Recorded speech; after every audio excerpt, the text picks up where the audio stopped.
team. Third and final week, which means your third and final workout. You guys have done so well. I particularly loved some of your teams getting together over Zoom and doing the workouts together. That's what it's all about. Getting involved and getting that team spirit high. So definitely save the last workout to last. We've got a chipper today. I know some of you love that long slog of a wad. There's no time cap. It's literally just chipping your way through this list as quick as you can. So either going as fast as you can, helpful ever, or if it takes you longer than whatever, it doesn't really matter, okay? Just so long as we get through it and we get a total time at the end. So, your workout full time, we are starting with 100 double unders. If you haven't got double unders, then we're going to scale that to either 200 single skips, so double the amount, or if we haven't got a skipping rope or anywhere to skip, we're going to scale that for 100 star jumps. Next, you're on to 50 single arm dumbbell deadlifts. Doesn't really matter how you split up those reps, okay, just so long as we're only ever holding the dumbbell in one hand all the way through, so you can't hold it both hands on. You can split the reps into 25 on each arm, or you may just want to do the whole 50 reps holding that dumbbell in one arm, okay, doesn't really matter so long as there's only one hand on the dumbbell at any one time.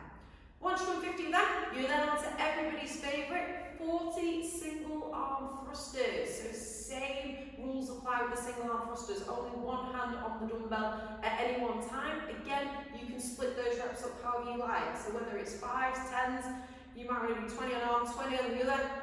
It doesn't matter so long as you do 40 in total before moving on to the next movement, which is 30 ab mat sit-ups. If you've got an ab mat at home, if you've not got an ab mat, it doesn't matter, you can just do 30 normal sit-ups there.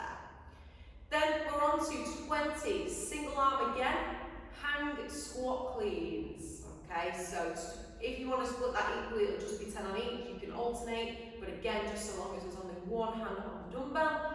Then finishing the round off with 10 wall climbs. Okay, bit of a tough one. If you've never attempted a wall climb before in your life, please, please, please don't try and do it on your own at home. Okay, if you need to scale that, then we're going to scale that for 10 walkouts instead, or 10 inchworms instead at the end. So the full variation, we're going to have double unders for the VS, the full variation, and we're also going to have those wall climbs. So it's a bit of a tougher scale this week. Scaled option, then we're going to sub those double unders for our single unders if we haven't got those, and if we've not got a skipping rope, scaled again is just those 100 star jumps. And then like I said previously, we're just going to sub out those wall climbs for those walkouts instead. So working your way all the way through that list as fast as possible. You must make sure you complete the reps on one movement before moving on to the next. And what I mean by that is you can't just do 10 on this movement and then 10 on the next movement. Finish all your reps on one movement before you move on to the next one. Completing it as quickly as you can. So let's take a look at those movements. So obviously double unders, it's just referring to the amount of times that rope is passing under your feet, which is twice. Single unders, we know what those look like, okay? Single skips, just counting how many times that rope passes under your feet once. And then star jumps, obviously once those arms are up overhead, feet are out to the side, that's one rep. So fairly straightforward with those.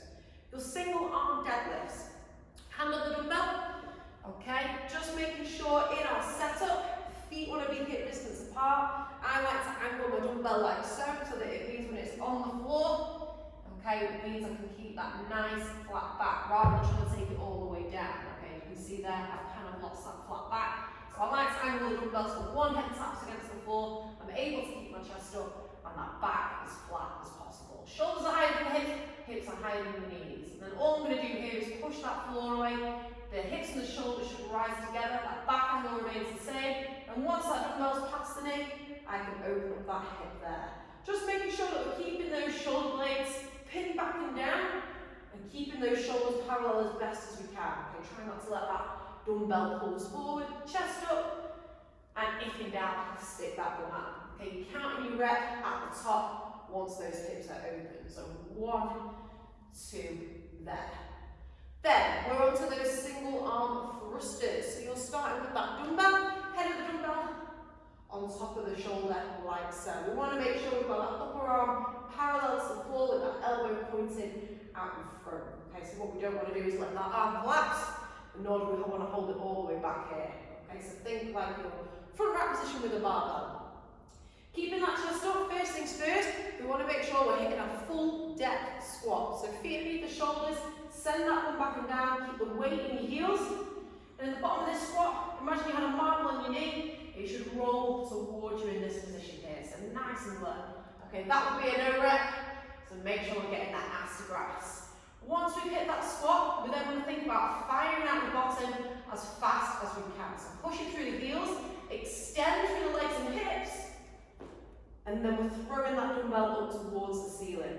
So once those legs are locked out, then we can think about pushing up with that arm. If we just squat and then try and press it, that dumbbell's going to feel very heavy, especially for 40 reps. So really think about using those legs, jumping out that squat almost, squeezing the quads, squeezing the glutes, to send that dumbbell upwards. Okay, and like I said, you can break those reps however you like. If your dumbbell's feeling particularly heavy, you may want to just do 5s on either side. Or if you want to go for it, all 20 on one side, all 20 on the other side. So there your single arm thrusters, 40 of those. Then those sit-ups. So if some of you guys have got an ab mat at home, in which case, thick part of your ab mat, tucked underneath your bum, so it's going to protect that lower spine, and then butterflying those knees out, bottoms of your feet together. Now I'm going to presume most of us haven't got an ab mat at home, in which case, I'm going to take those feet nice and wide, placing those soles of your feet down to the floor. You'll sit all the way back. Backs of the hands must touch the floor behind you. Then we're going to throw an imaginary ball through the legs to sit all the way through. Okay, we're aiming to get these shoulders past the hips. Okay, so we don't want to just kind of come to here. Okay, that would be a no rep. We want to make sure we're reaching out far in front as best as we can. Okay, if we are tight in those hips and we struggle getting that far, don't worry. Okay, just making sure that we're using those arms, getting through those 30 as best as we can. We're then onto those single arm hang squat cleans, bit of a mouthful, okay? So we did power cleans in your last one in week 2. It's a similar movement, but we're going to receive the dumbbell right in the bottom of that squat. So similar position to the start of that thruster that we did just a second ago. So because it's from the hang, this is actually your start position. So we start stood up nice and tall with the dumbbell. From here, we hit that hinge, a bit like a kettlebell swing, sending that bum back, keeping that chest up and open. Okay, just letting that dumbbell hang there. Okay, from here, we just want to think about a jump, a shrug, a pull under, and then hit that squat as we whip that elbow around to the front, pulling that dumbbell to sit high on the shoulder there before standing it all the way up. That's one rep. Okay, that dumbbell is then going to come back down to the side. We hit that next hinge. So we hinge, jump, squat, finish with that dumbbell on the shoulder and stand. Hinge, jump, squat, stand. Okay, if we focus on whipping that elbow around fast, it should feel easier. You can take it between the legs if you feel more confident taking that through the legs. So it's kind of like a little swing movement, but we just got to make sure that because it's from the hang, we're always starting here, and we want to make sure that we're hitting that full depth squat in between and finishing stood up. Again, split those reps up. You might find it easy to alternate arms on that one, whichever works best for you. Then, we're going to go on to those wall climbs. I'm actually going to take you through the scaled version first. Okay, so the hand walkout. So if you're doing scale, this is your option. So, feet are going to be hip distance apart. We want to try and keep those legs as straight as we can all the way throughout. If you need a slight bend at our knee, because we're tightening the hamstrings, and that's absolutely fine. But you're going to hinge at the hip, you're going to walk those hands all the way to plank, you're going to lie on the floor, you're then going to send that bum back up towards the ceiling and push through the shoulders as you walk those hands back to your toes. Just make sure you stand up tall at the top. That's one rep. So we're walking it out, lying down, hips up, walking it back in, and stand up. That's 2 reps. All the way to 10. If you're confident and you feel like you've got it in the bag, by all means, you're going to hit those wall climbs. Okay, just a couple of tips on these. So, make sure you're choosing a suitable wall, no pictures or anything that you can easily kick off. and just making sure that you are strong and stable in a handstand before even attempting these, okay? So we are going to start with our feet against the wall. Lay down on the floor, hands either side of the chest. First things first, we're going to push those hips up towards the ceiling. So come up into a kind of upside down V, or downwards dog if you like. Still with those feet against the wall. You're then going to take one big step up with one hand, with one foot, sorry. The other foot is then going to come join it. And here we want to make sure we're in this nice hollow.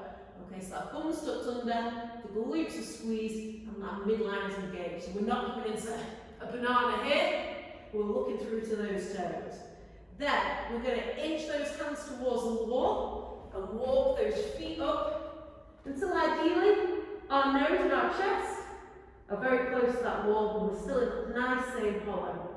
From here, we're going to inch the feet back out, let those feet slide down the wall, bring those feet back down, and then lie on the floor, okay?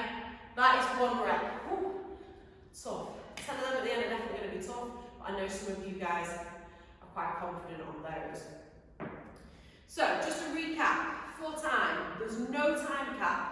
100 double unders, or 100 star jumps, or 200 single skips.